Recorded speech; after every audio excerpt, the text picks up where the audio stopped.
bludgeoned by public opinion, not public opinion, but the opinion of the folks that run this country, you know, the slave masters who still run the country. You know, I know you know that. The people who brought you over here, the same people running the country right now. So that's what happened to the Negro National. They said it was red, you know, it was communist. You know, people kept talking about communism when I was little, and I wanted to know, what is that? They're so hard on communism, so I had to check it out. I know you should check it out too.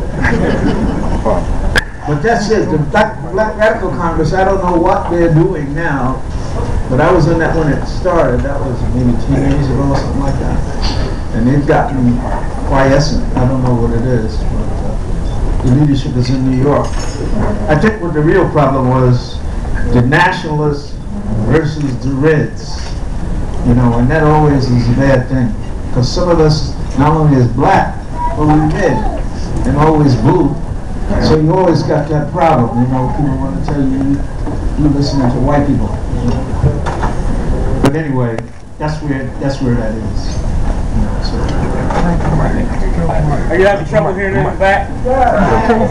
Okay, can you turn them up a little bit, please? Thank you. Repeat the question. Will you ask the question?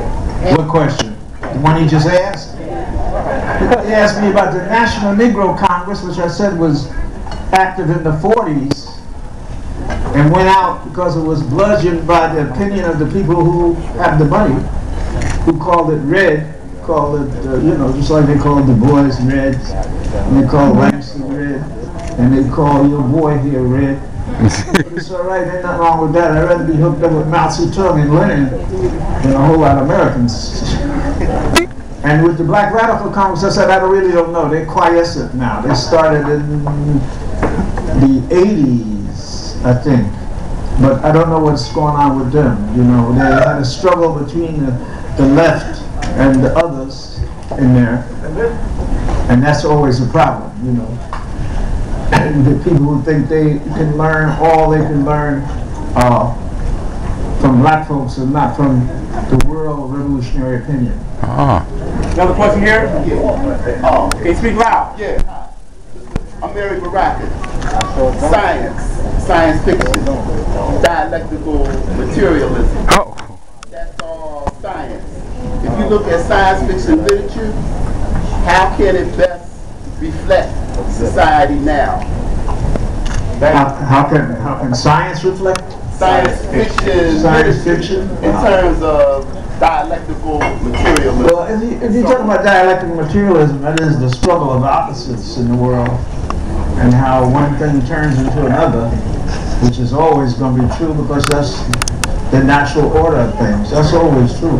What we have to look at today, I think, is what is the principal contradiction in the world, and that principal contradiction is imperialism, beginning with the United States and Britain and France and Europe against the rest of the world. And I'm very disappointed in our boy Obama. Although I supported him, I would still support him against maniacs like Romney and those people.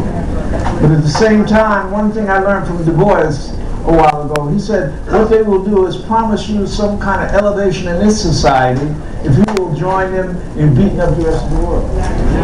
And see, and that's really what's happening. They have about 10 people that integrated at the top of America, you know, and they wave them around, you know, Oprah and them people like that. Say, who's integrated? But you go in these communities, I know if you live in Philly, if you live in Newark, you'll see ain't nobody integrated in there. That's why my son is running for mayor in Newark. And like I said before, if you students ain't got nothing to do with it, you come up there and help us out. I know. But there's always a scientific analysis that applies to the world. If you can analyze the world, what is the principal contradiction? The principal contradiction is imperialism, led by U.S. imperialism, including Britain, France, and Europe versus the rest of the world. See, that's why I never believed in 911. You see, because now what they've done with 911 is they've gone in the Middle East and stayed here. You understand? They said somebody shot us or somebody. I never believed none of that stuff. See, which is what got me in trouble. I never believed it. You cannot fly over the United States. If you believe you can fly over the United States, you're in science fiction. You can't fly over the United States. They will shoot you out of the sky. You cannot say, I'm going to California from Boston. You know, what was it? United Airlines? You cannot say, I'm going to California and then make a left turn and head for where?